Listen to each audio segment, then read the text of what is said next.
Saudi আরব Riyad main শহর অলায়া থেকে আমি রওনা দিচ্ছি বাংলাদেশি পাসপোর্ট অফিসের দিকে।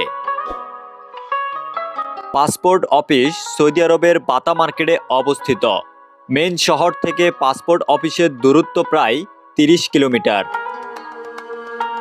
যেতে যেতে আপনাদেরকে দেখাচ্ছি সৌদি আরবের উঁচু উঁচু দালান কোঠা এবং রহস্যময় বিল্ডিংগুলোর সৌন্দর্য। সৌদি আরবে থাকা প্রবাসীরা অনেক কারণে বাংলাদেশি পাসপোর্ট অফিসে আসে। এখানে নতুন পাসপোর্টের জন্য আবেদন করতে পারেন, পুরনো পাসপোর্ট নবায়ন করতে পারেন এবং যদি পাসপোর্ট হারিয়ে যায় বা মিস হয়ে যায় তাহলে তা পুনরুদ্ধারের জন্য সাহায্য নিতে পারেন।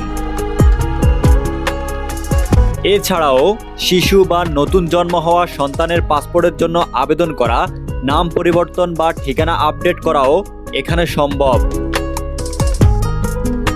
পাসপোর্ট অফিস প্রবাসীদের জন্য কেবল পাসপোর্টও নয়, ভিসা বা অন্যান্য কনসুলার সেবা, জরুরি নথি যাচাই, পরিচয়পত্রের সমস্যার সমাধান এবং সরকারি ফর্ম পূরণের জন্য সহায়তা দেয়। অফিসে আসলে সব ধরনের নির্দেশনা, ফর্ম এবং প্রক্রিয়া সহজভাবে পাওয়া যায়, যাতে প্রবাসীরা ঝামেলা ছাড়া প্রয়োজনীয় সেবা নিতে পারেন। হাবিবুর রহমান অন্তর। আমার নাম মোহাম্মদ সোহেল রানা। মোহাম্মদ সোহেল, বাতায় থাকেন নাকি বাতার আশেপাশে? না, আমি ইয়ারমুখে থাকি। ইয়ারমুখ।